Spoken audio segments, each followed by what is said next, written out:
நம்ம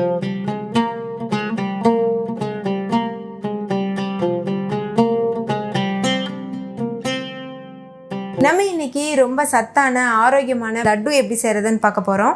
இதை நீங்கள் குழந்தைங்கள்லேருந்து பெரியவங்க வரைக்கும் யாருக்கு வேணாலும் கொடுக்கலாம். ரொம்பவே டேஸ்டியாக இருக்கும், ரொம்பவே ஹெல்த்தியாகவும் இருக்கும். குழந்தைங்க ஸ்நாக்ஸ் கேட்கும்போது ரொம்ப கெடுதலான ஸ்நாக்ஸ் கொடுக்காம இது போல் ரொம்ப ஹெல்த்தியான ஆரோக்கியமான ஸ்நாக்ஸ் கொடுக்கும்போது ஸ்நாக்ஸ் கொடுத்த மாதிரியும் ஆச்சு, ஆரோக்கியத்தை கொடுத்த மாதிரியும் ஆச்சு. ஸோ ரொம்பவே திருப்தியாக இருக்கும். நம்ம பெரியவங்களும் இந்த லட்டுவை தாராளமாக எடுத்துக்கிறலாம், உடம்புக்கு ரொம்பவே நல்லது. ஹாய் ஃப்ரெண்ட்ஸ், வணக்கம். என் பேர் Abhi. Welcome to Indian recipes Tamil. வீடியோக்குள்ளே போகிறதுக்கு முன்னாடி நம்ம சேனல் இந்தியன் ரெசிபீஸ் தமிழை சப்ஸ்கிரைப் பண்ணிக்கோங்க. கூட இருக்க பெல் சிம்பலையும் கிளிக் பண்ணிக்கோங்க.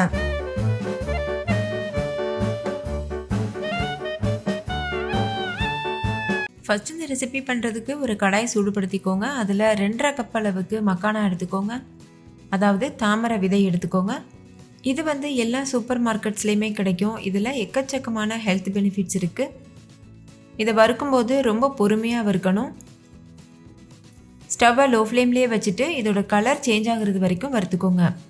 கலர் சேஞ்ச் ஆயிரும். அதே போல் நல்லா நீங்கள் கையிட்ட நுணுக்கி பார்த்தீங்கன்னா நல்லா கிறிஸ்பியாக இருக்கும். அது வரைக்கும் இதை நல்லா வறுத்துறணும். நீங்கள் நிறைய குவான்டிட்டியில் எடுத்துருக்கீங்கன்னா கொஞ்சம் கொஞ்சமாக சேர்த்து கூட வறுத்துக்கோங்க. வறுத்ததுக்கப்புறமா நல்லா ஆற வச்சுட்டு மிக்சி ஜாரில் போட்டு ஃபைன் பவுடராக அரைச்சிட்டு இது போல் ஒரு மிக்சிங் பவுலுக்கு மாற்றிக்கோங்க. அடுத்து ஒரு கடாயில் 1/4 கப் அளவுக்கு பாதாம், 1/4 கப் முந்திரி பருப்பு சேர்த்துக்கோங்க. சேர்த்துட்டு ஸ்டவ்வை லோ ஃப்ளேமில் வச்சுட்டு இது ஒரு 5 நிமிஷத்துக்கு வறுத்துக்கோங்க. நீங்கள் வேர்க்கடலை சேர்த்துக்கலாம், பிஸ்தா, வால்நட், இந்த மாதிரி எந்த நட்ஸ் வேணாலும் சேர்த்து வறுத்துக்கலாம். நல்லா வறுப்பட்டதுக்கப்புறமா முழுமையாக ஆற வச்சுருங்க. ஆறினதுக்கப்புறமா மிக்சி ஜாரில் போட்டுட்டு ஃபைன் பவுடராக அரைச்சி எடுத்துக்கோங்க. ரொம்ப நேரம் அரைச்சிடக்கூடாது. இந்த அளவுக்கு அரைச்சதுக்கப்புறமா மக்கானா பவுடர் கூடயே சேர்த்துட்டு இது கூட தேங்காய் துருவல் சேர்த்துக்கோங்க. 2 கப் தேங்காய் துருவல் சேர்த்துட்டு இது ஒரு ஓரமாக வச்சுருங்க. அதே கடாயில் 1 டீஸ்பூன் தேங்காய் எண்ணெய் சேர்த்துட்டு ஒரு கைப்பிடி அளவு முந்திரி பருப்பை பொடியாக கட் பண்ணி சேர்த்துக்கோங்க. கூடவே ஒரு கைப்பிடி அளவு பிஸ்தா பருப்பை பொடியாக கட் பண்ணி சேர்த்துக்கோங்க. அதே மாதிரி கொஞ்சமாக பாதாம் பருப்பையும் கட் பண்ணிவிட்டு சேர்த்துக்கோங்க. ஸ்டவ்வை லோ ஃப்ளேமில் வச்சுட்டு கிறிஸ்பியாக வர வரைக்கும் வறுத்துக்கோங்க. நீங்கள் தேங்காய் எண்ணெய்க்கு பதிலாக நெய் கூட யூஸ் பண்ணிக்கலாம். நான் இதில் யூஸ் பண்ணியிருக்க தேங்காய் துருவல் டெசிகேட்டட் கோகோனட் பவுடர் தான் யூஸ் பண்ணியிருக்கேன். நீங்கள் ஃப்ரெஷ்ஷான தேங்காய் துருவல் கூட யூஸ் பண்ணிக்கலாம். அப்படி யூஸ் பண்ணுறதா இருந்தால் நல்லா வதக்கிட்டு சேர்த்துக்கோங்க. இப்போ இந்த நட்ஸ் நல்லா வறுப்பட்டுருச்சு. அந்த எண்ணெயோடையே சேர்த்து இது கூட சேர்த்துருங்க. அடுத்து அதே கடாயில் கற்கண்டு சேர்த்துக்கோங்க.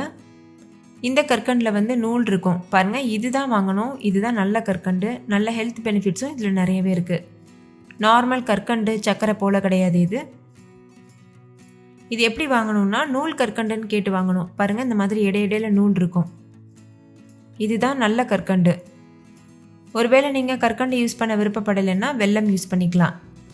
நான் 1 கப் அளவு கற்கண்டு யூஸ் பண்ணியிருக்கேன். 1 கப் அளவுக்கு வெல்லம் யூஸ் பண்ணியிருக்கேன். கூடவே 3/4 கப் தண்ணி சேர்த்துக்கோங்க. நீங்கள் முழுமையாகவே 2 கப் வெல்லத்தில் செய்கிறதுனாலும் செய்யலாம். இப்போ இந்த கற்கண்டு வெல்லம் ரெண்டும் கரையிறது வரைக்கும் வெயிட் பண்ணுங்கள். ஸ்டவ்வை லோ ஃப்ளேமில் வச்சுக்கோங்க. கற்கண்டை நுணுக்கிட்டு சேர்த்திங்கன்னா சீக்கிரமாகவே கரைஞ்சிரும். இன்னொரு பக்கம் நம்ம எடுத்து வச்சுருக்க பொருட்கள் எல்லாத்தையும் நல்லா கலந்து விட்டுக்கோங்க. பாருங்கள், இந்த மாதிரி ஒன்றோட ஒன்று நல்லா மிக்ஸ் ஆகணும். அது வரைக்கும் நல்லா கலந்துக்கோங்க. இன்னொரு பக்கம் வெல்லம் கற்கண்டு ரெண்டுமே நல்லா கரைஞ்சி கொதி வர ஆரம்பிச்சிருச்சு. இது நல்லா கொதிக்கணும். கொதிச்சிட்டு இருக்கும்போது 2 டீஸ்பூன் அளவுக்கு ஏலக்காய் தூள் சேர்த்துக்கோங்க. ஏலக்காய் தூள் சேர்க்கும்போது நல்ல வாசனையாக இருக்கும். இதுக்கு பாகு பதம் எதுவும் செக் பண்ணணும்னு அவசியம் கிடையாது. இது நல்லா கொதித்து கெட்டியாக வரணும்.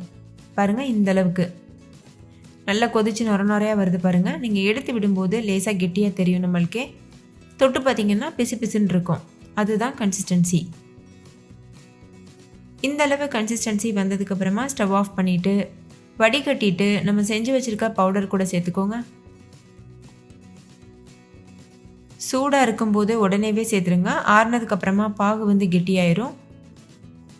சேர்த்துட்டு இது நல்லா மிக்ஸ் பண்ணிவிட்டு கை பொறுக்கிற சூடு வந்ததுக்கப்புறமா நம்ம லட்டு பிடிக்க ஸ்டார்ட் பண்ணலாம். இப்போ நம்ம லட்டு பிடிக்க முடியாது. லேசாக வெது வெதுப்பான சூடு வரும்ல, அந்த டைமில் நம்ம லட்டு பிடிக்க ஸ்டார்ட் பண்ணலாம். ஒரு கரண்டி வச்சுட்டு நல்லா இது போல் கலந்து விட்டுருங்க. எந்தளவு முடியுமோ அந்தளவுக்கு நல்லா மிக்ஸ் பண்ணிடுங்க ஸ்டார்டிங்லேயே.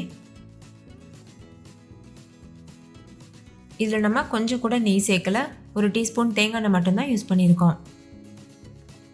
இப்போ பாருங்கள், நல்லா கலந்தாச்சு. இதோட கன்சிஸ்டன்சி இந்த அளவுக்கு இருக்குது. இப்போ இது கை பொறுக்கிற சூடு வரட்டும், அது வரைக்கும் நம்ம வெயிட் பண்ணலாம். முழுமையாக ஆறிடக்கூடாது. முழுமையாக ஆறிடுச்சுனாலும் நம்மளால் உருண்டை பிடிக்க முடியாது, கஷ்டமாக இருக்கும்.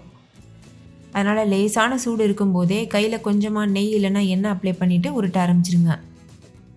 பாருங்கள், இந்த மாதிரி நான் லேசாக தேங்காய் எண்ணெய் மட்டும் அப்ளை பண்ணியிருக்கேன் கையில். அவ்வளோதான். இதே போல் மீத இருக்க எல்லா மாவுலையும் லட்டு பிடிச்சி வச்சுருங்க. இந்த லட்டு ரொம்ப ரொம்ப டேஸ்டியாக இருக்கும். ஸோ கண்டிப்பாக ட்ரை பண்ணி பாருங்கள். இந்த தேங்காய் ஃப்ளேவரோட ரொம்பவே அருமையாக இருக்கும். இது நீங்கள் மக்கானாவில் தான் செஞ்சீங்கன்னு யாருமே கண்டுபிடிக்க மாட்டாங்க, அவ்வளோ சுவையாக இருக்கும். இந்த லட்டு சாப்பிடும்போது கை கால் வலி குறையும். அதே மாதிரி நல்ல தூக்கம் வரும், டீப் ஸ்லீப் வரும்.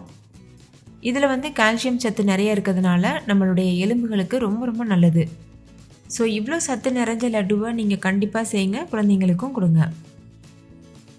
ஓகே ஃப்ரெண்ட்ஸ், இந்த லட்டு உங்களுக்கு ரொம்ப பிடிச்சிருந்தா லைக் பண்ணுங்கள், உங்கள் ஃப்ரெண்ட்ஸ் கூடவும் ஷேர் பண்ணுங்கள்.